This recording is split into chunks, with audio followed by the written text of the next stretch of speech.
सबके। अब सबके तरफ देखना तो अब सोचो, मन मन तो मन ही है ना, कोई कुछ बोल रहा है, कोई कुछ रो रहा है, कोई हंस रहा है, सबकी अलग अलग चेष्टा है।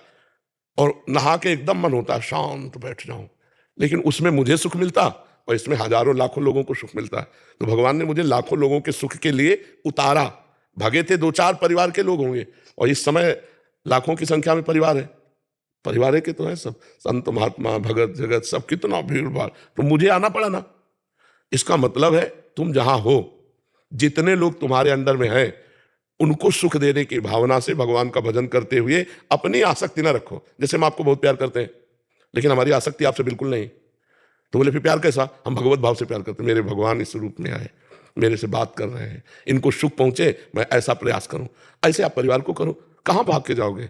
वैराग्य कहां, कौन सी गुफा है, मैं बताओ कहां? दिमाग बिल्कुल विचलित रहता है, कहीं मन नहीं लगता किसी भी काम। हाँ, ये तो मतलब बड़ी कृपा है कि संसार के पद प्रतिष्ठा भोग सामग्री इनसे मन हट जाए, लोग इसी में मन लगाना चाहते हैं। और भगवान का कुछ ऐसा प्रताप है कि ऐसे बहुत लोग हैं ऐसे कि जिनके मन में ये बात आती है। मैं वैराग्य, तो उन्हीं को मैं समझाना चाहता हूं कि वैराग्य लेके जाओगे कहां? वैराग्य किस बात का? आप हमें समझना जरा। हम जो समझाना चाहते हैं, भाग के कहां जाओगे? रहना इस संसार में ही है। अब हमसे कोई कहे तो हमें इसकी कोई परेशानी नहीं। क्यों? क्योंकि मेरा नहीं है, ये प्रभु का है।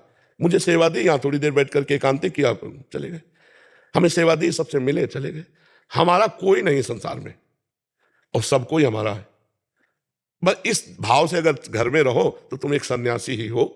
और अगर अपने कमंडल और लंगोटी में आसक्ति है तो वो गृहस्थ है, और तुम पूरे परिवार में वो आसक्ति नहीं है तो तुम सन्यासी हो। अंदर से हमें सुधार करना है। हमें भागने के बाद पता चला कि भगवान को प्राप्त करने के लिए कहीं भागने की जरूरत नहीं। जो हम समझ पाए, मन का उद्देश्य बदलने की जरूरत है, अपने आचरण बदलने की जरूरत है। अपना उद्देश्य बदल गया, सब बात बन गई। तो आप गृहस्थ होकर कह रहे हो कहीं मन नहीं लग रहा, एकमात्र भगवान की तरफ, तो उद्देश्य बढ़िया बन गया ना। तो आप गृहस्थ में रहते हुए संत है नहीं। आप भाग कर जहां जाएंगे वहां माया ही माया है। गो गोचर जहां लग मन जाई, सो सब माया जानो भाई।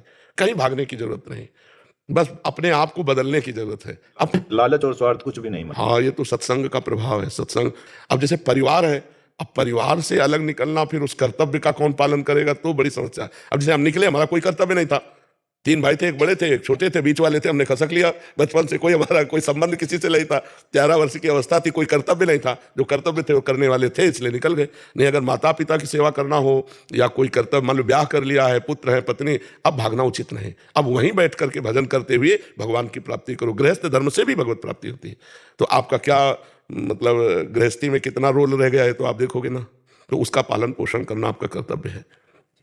भागो नहीं, भागने की जरूरत नहीं है, उद्देश्य बदलने की जरूरत। ये तो बड़ी कृपा है जिनको संसार में लोभ लालच ना रह जाए, भोगों की प्रति आसक्ति न। ये तो बहुत बड़ी बात। नहीं भाई, जरूरी थोड़ी कि भेष बदल गया तो परम पद ही मिलेगा। नहीं, चूक हो गई।